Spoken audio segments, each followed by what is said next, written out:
On April 6, 2024, on Interstate 75 through Henry County, Georgia, a Georgia State Patrol trooper spotted a black Nissan Altima wanted for felony shoplifting out of Locust Grove, running fake Tennessee temp tags to dodge plate readers.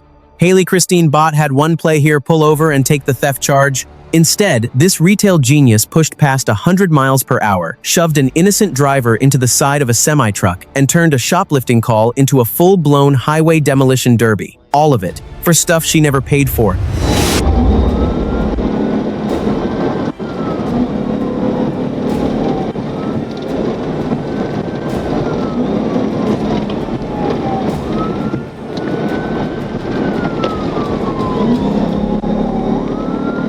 Up at the 230. Now back to the left lane.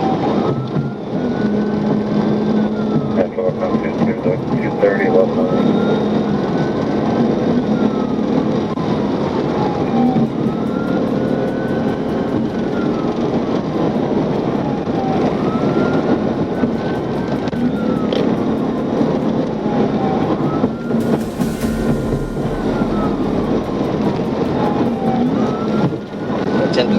Bott jumps the shoulder immediately, blasts through the gore area that's the striped no-go zone between the highway and the exit ramp, already another violation on its own, then squeezes an innocent commuter into a semi to clear her path. That one move is what took this from a speeding chase to something way more serious. The trooper sets up a pit maneuver, too many cars around. He backs off and waits for his shot. 231, still in, going towards the right lane. We're still going northbound. 10 boys, they're going northbound our lane. 314 Griffin, the reason's going to be felony shoplifting. 10-4.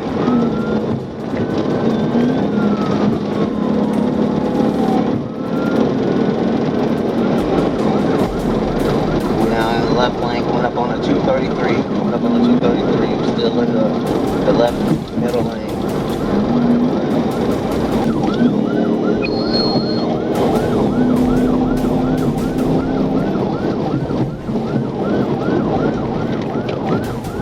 They taking the 285. They taking 285. We're off at the 285. 10-4, 285.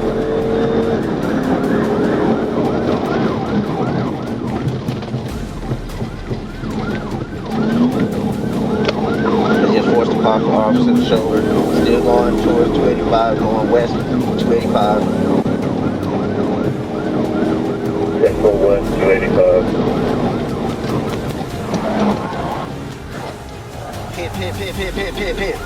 Pit. Star 52. The gap opens near the Interstate 285 interchange and the trooper takes it clean. The Altima smacks the right concrete wall, bounces off into the left wall, and spins out. Cops call that a pinball, and both walls earned it. Passenger gets out with her hands up.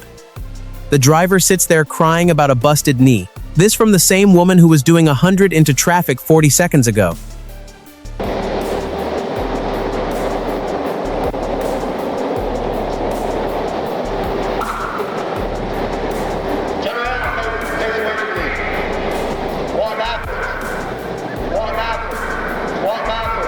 Bott and Crystal Lachelle King were running a whole multi-state shoplifting operation using fake tags specifically to beat plate readers. This was organized retail crime before the chase ever started. On top of the original felony shoplifting, Bott added felony fleeing, reckless driving, vehicular assault for what she did to that commuter near the semi, and criminal use of fraudulent registration. 2 aborted PIT maneuver attempts in heavy traffic are the reason nobody died that day. Bott walked out of a mall with stuff she didn't pay for. What sentence do you think actually covers the full damage here?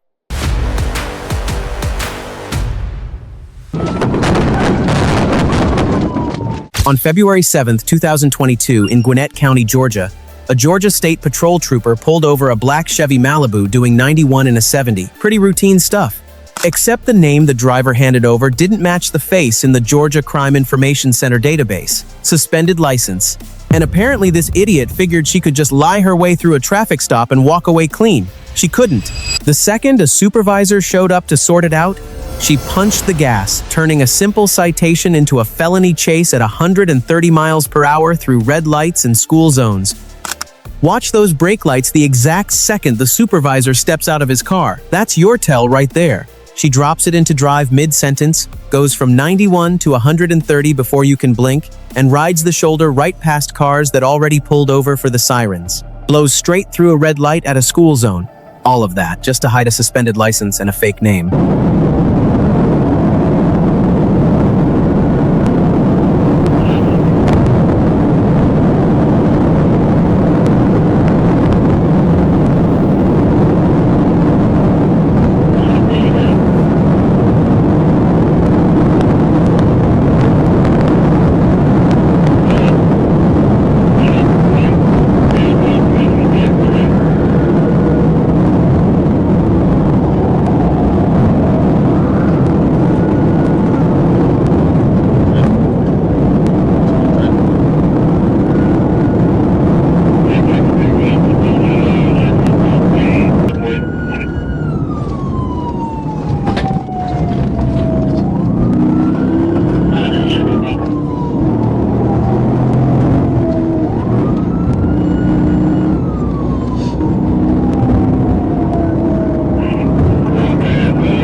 She tries a wide U-turn on Old Peachtree Road, and that trooper jumps on it immediately. No PIT maneuver here. He uses a push bumper block, drives straight into her flank, and pins the Malibu against the curb so she can't go anywhere.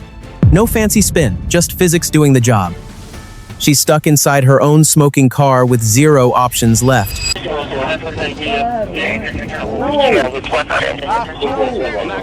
Recently got the food. You ain't like you did start fire for me.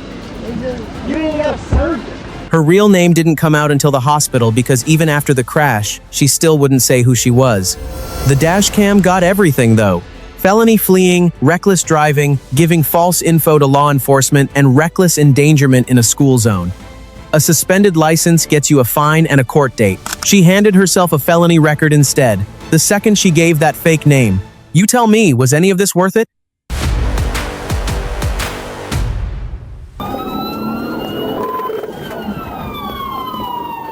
On December 30th, 2025, near Coconut Point Mall down in Lee County, Florida, an FHP trooper ran the plates on a 1999 Mercedes-Benz SL class and got an immediate hit. Stolen out of New York, tied to an active burglary warrant, and behind the wheel was convicted felon Bradley Daniel Roberts. What the plate check didn't show over 6 pounds of marijuana, cocaine residue, and 2 stolen guns loaded in the car. Oh, and this Father of the Year candidate had a kid buckled into the passenger seat.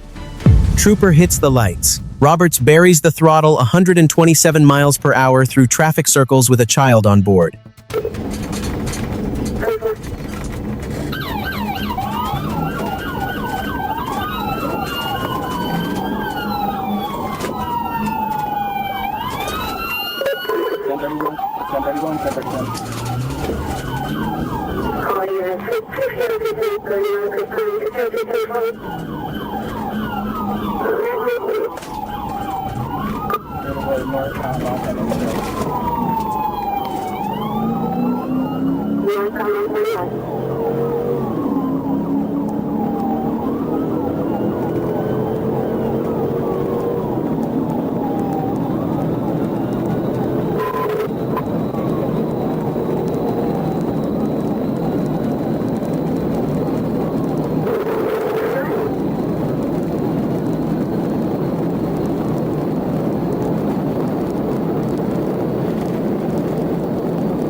A 127 in a 45 zone, going the wrong way through traffic circles and using the shoulder like it's his personal lane.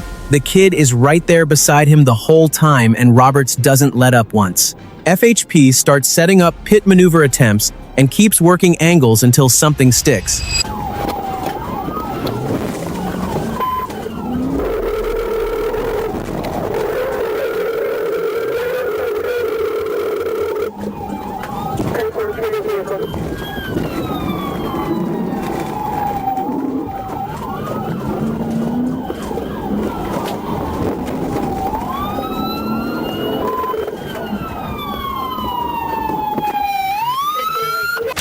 That old SL class is nearly 4,000 pounds of German steel, and it eats the first PIT maneuver and keeps going that V8 does not want to quit. Troopers hit it again.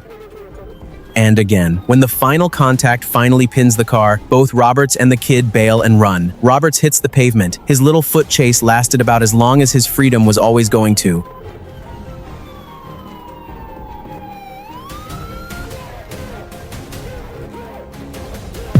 CPS pulled the juvenile from Roberts right there on scene. His charges now stack up to grand theft auto, drug trafficking, felony fleeing, felon in possession of 2 stolen guns, and child endangerment. And there's still an extraditable burglary warrant from New York sitting on top of all that. The Mercedes is a total loss. Roberts wrecked a classic car running from a sentence he was always going to get. FHP took hit after hit trying to stop that thing and never backed off once. The only real question left, where was that kid's other parent while all this was going down?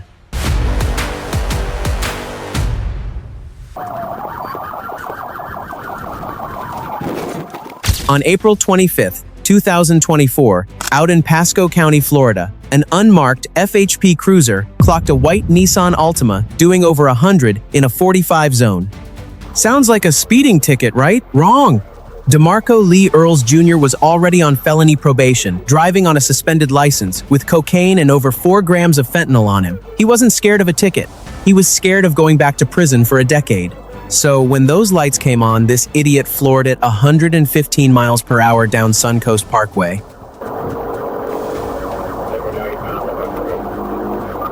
I am 1031, eastbound. Correction, he's going to be going on a 589 southbound. 589 southbound, the state road 52.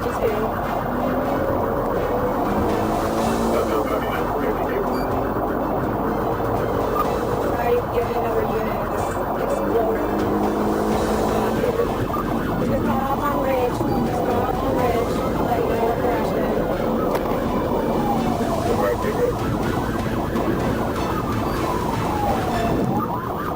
Last back up.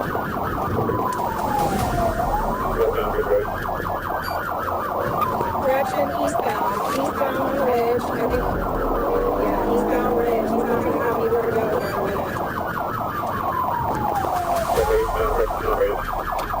Alright, now we're going to U-turn westbound on Ridge.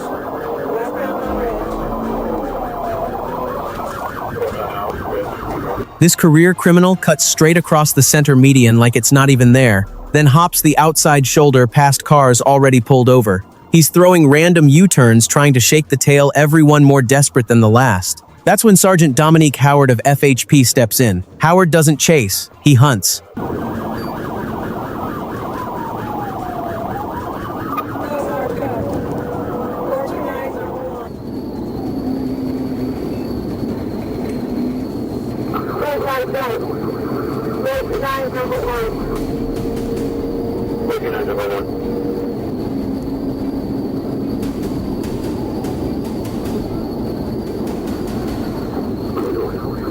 About 150 outside lane, south of 54.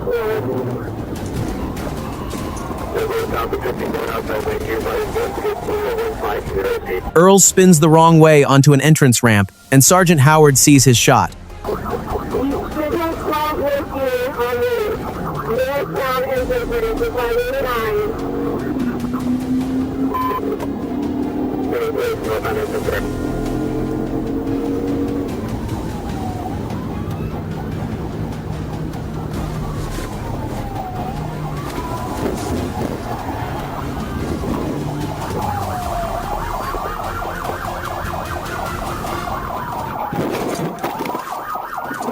He runs a textbook pit maneuver, taps the rear quarter panel, and sends the Ultima into a spin. Locks it right between two cruisers.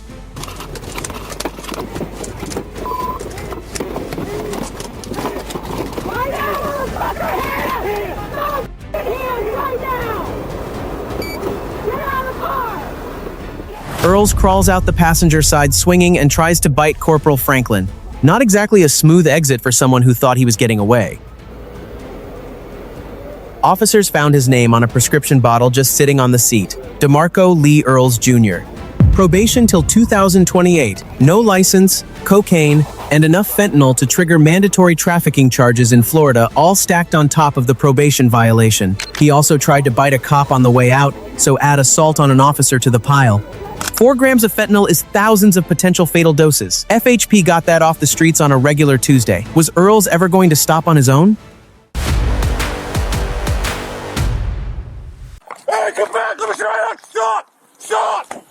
On April 21st, 2025, in Concord, California, Concord PD got a call about an armed robbery at the Diablo Valley Federal Credit Union. Cruz Vargas and Elijah Phillips had just walked out the door with stolen cash and a machine gun. Vargas was already out on CDCR parole for a carjacking. The state gave this man a second shot, and he used it to plan a bank robbery. When their getaway car died in traffic, these career criminals stepped out onto a live freeway and started yanking drivers out of their cars at gunpoint, one right after another. Hey! Let me see your hands! Hey! Hey, come back! Let me see your hands! Stop! Stop! The first carjacking falls apart when the driver kills his own engine, a quick call that probably saved his life. These two geniuses move to the next car, drag that driver out at gunpoint, and take off towards San Jose, hitting over 90 on Interstate 680.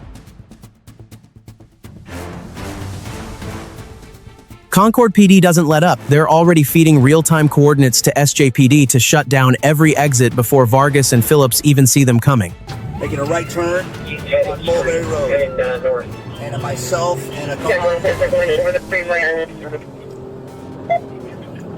Wrong side of the road. Wrong side of the road. Okay. Yeah, guys on. Just TC'd with somebody right in front of 880. They're on the road side. Suspect is 2 suspects running.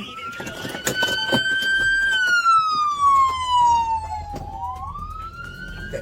One suspect, black shirt, all black, handgun, running down Timothy and Mulberry. The other one is in a gray, all gray, with the firearm. Both have firearms.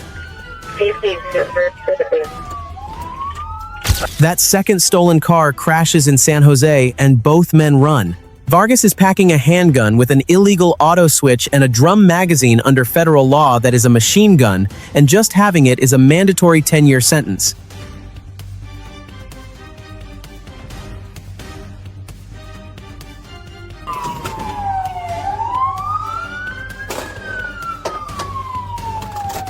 When he moves toward a third car to jack it, the Concord officer takes the shot. One round, fired one handed out the driver's door. Vargas goes down. Get on the ground now. Get on the ground now. Fuckers. Phillips gets grabbed nearby, still holding the cash. Together, they're looking at multiple armed robbery charges, 2 carjackings with a deadly weapon, federal machine gun possession during a felony, and a parole violation that ships Vargas back to finish his original sentence before the new time even starts. The driver who killed his own engine in that first carjacking is honestly the reason this ended where it did instead of somewhere worse. The Concord officer who made that one-handed shot stopped a third carjacking from happening. Do you think the parole board owns any piece of how this played out?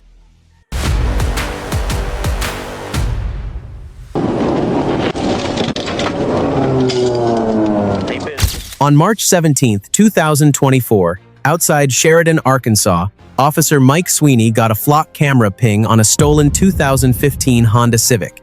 Now here's the thing. Before this chase even kicked off, 19-year-old Derek Stidham Jr. was already riding around with a loaded .40 caliber and his girlfriend in the passenger seat.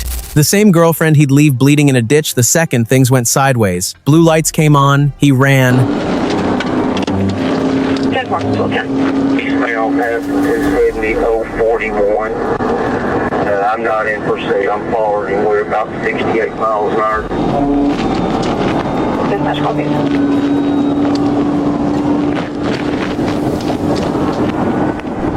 I'm coming up on Culpeper Hill now.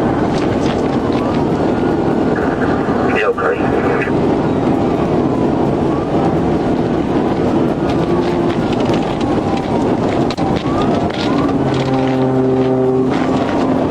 Yeah, we're just past that next subdivision there on the right. We're still running about 67 miles an hour.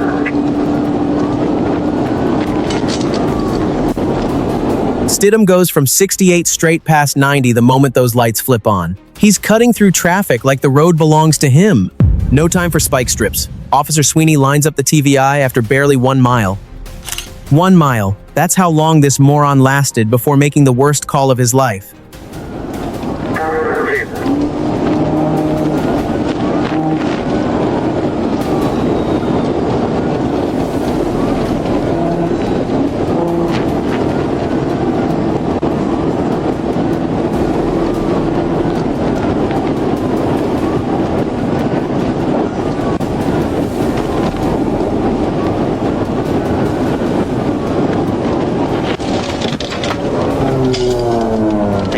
He bitted him right here, just west of Christmas Street Barn. Oh, we got one ejected. He's on foot, black male, black pants. The TVI lands perfectly. The Civic clips a culvert and rolls hard. Stidham gets thrown 30 feet through the air and somehow gets back up. He bolts into the woods and leaves behind a loaded .40 caliber, 1 Nike, and his girlfriend Lindsay Johnson stuck, bleeding, alone in the wreckage he made. He's on foot, black male, black pants, black hoodie. He's running back behind this yard.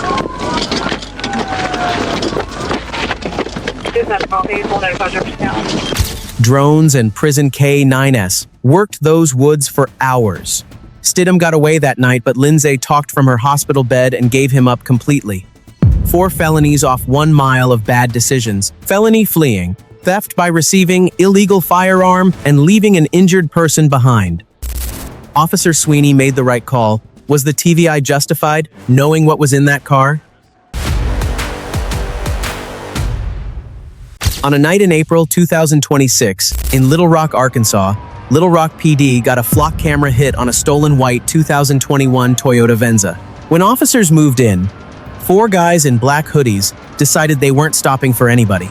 Here's what LRPD didn't know yet: that SUV was carrying a Glock illegally converted into a fully automatic machine gun and a stolen AR-style pistol.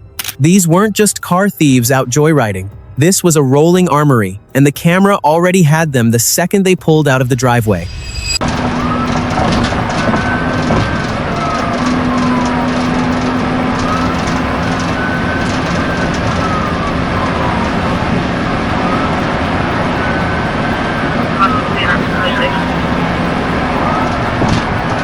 Dude, I can't put you on there because you're not logging.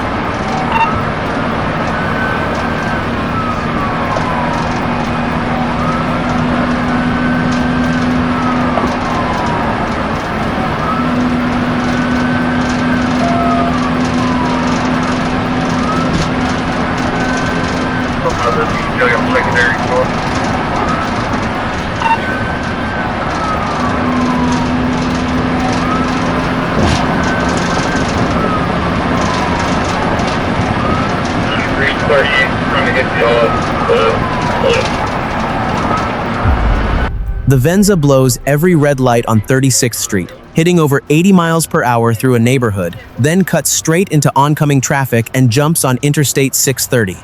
Little Rock PD, Arkansas State Police, and North Little Rock PD all lock in at the same time to box every exit. 3 agencies, 1 trap. And these four idiots had zero idea it was already over.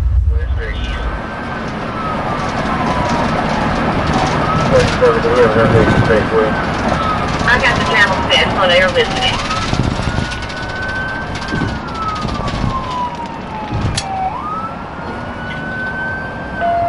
Alright, so we have 5 on stage. They're currently going westbound on 630, so they're gonna turn around.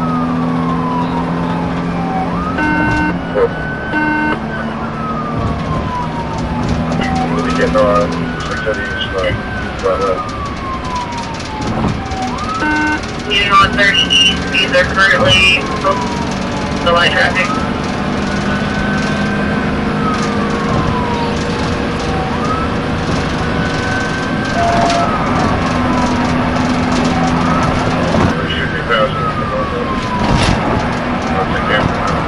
We're coming up to Curtis Sykes right now. Going to be exiting the 10-4. We're going to be exiting here at Curtis Sykes, exit 122. Actually, they're going to be taking Curtis Sykes, 142, taking Curtis Sykes.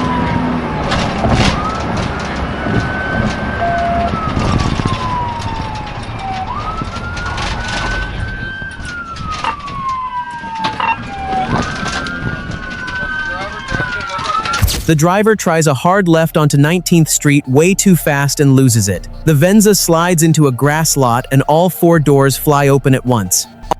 Officers grab Alfred Bledsoe right there on the grass. K9s track down Christian Taylor hiding behind a tree with a Glock fitted with an illegal auto switch. Pull that trigger and it doesn't stop at one shot, it empties the magazine. That's a federal charge before you even get to everything else. Hey! Get on the ground! I got a dog! You're gonna get bit! You're gonna get bit! You're gonna get bit! Get on the ground! Get on the ground! Dude, I will shoot you. Get on the ground! They're on the opposite side of the interstate, running northbound, opposite side of the interstate. 19th and Cypress, north on Cypress. Red jacket, red hoodie. They're running westbound now on, I think, 20th. Don't you move, I'll shoot you, I swear. 20th westbound at Cypress, red hoodie.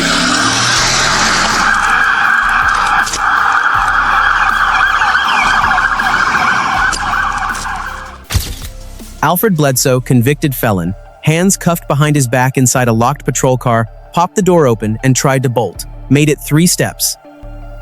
The Glock auto switch Taylor had on him isn't some mod you buy online for fun. That thing is designed to dump an entire magazine before anyone can react. Officers got it off a Little Rock neighborhood street before it hurt somebody. The driver in the maroon hoodie slipped away and left the other 3 holding every charge.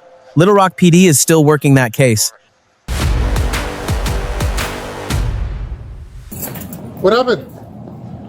Did he hit you? On April 18th, 2025, just past midnight in Morgan Hill, California, Morgan Hill PD got called out to a disturbance at a local Safeway. What they walked into was 40-year-old Sean Hillman holding a kitchen knife, a wine bottle, and a box cutter he had already used to knock an innocent customer to the floor with a gash on his head. This guy wasn't there to steal anything or make a scene. He came in looking for a fight. Officers gave him every chance to walk away. He answered by chucking wine bottles at their heads and charging straight at them. Drop it. Drop the knife. Failure to comply with our commands may result Drop in it. Hey, you're gonna get tased. Drop You're gonna it. get tased. Drop the weapon. Drop the knife. Officers work it by the book calm voices, slow movements, multiple minutes of de-escalation straight out of the California Post playbook, burning through every verbal option before even thinking about force. Hillman had already put one guy in the hospital and grabbed that guy's box cutter on the way out. Then he just goes for it, a volley of wine bottles aimed right at the officers, followed by a full charge with the blade in hand. Stop!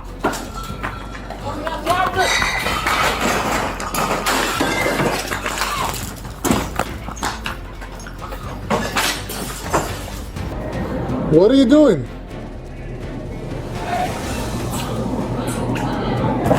Don't do it. Stop. You're gonna. 270 shots fired. Get down. Stop. Stop. An officer fires once.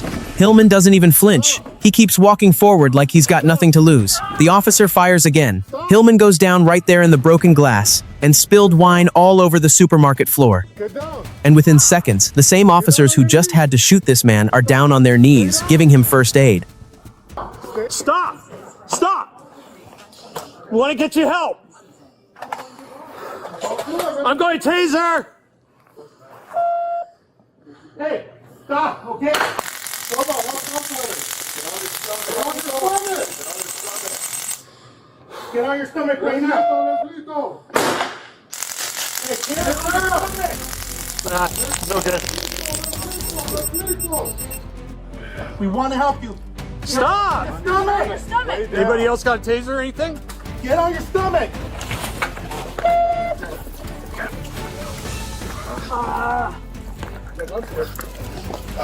Slippery.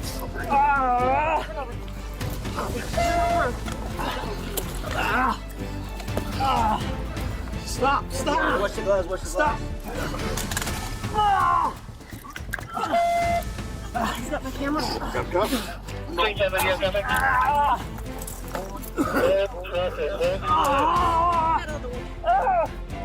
The Safeway employee got treated for a serious head cut and went home. No officers were hurt. Sean Hillman is now looking at assault with a deadly weapon, robbery, and 2 counts of assault on a peace officer, charges that in California can stack up to 16 years in state prison before any extra time for using a weapon on cops.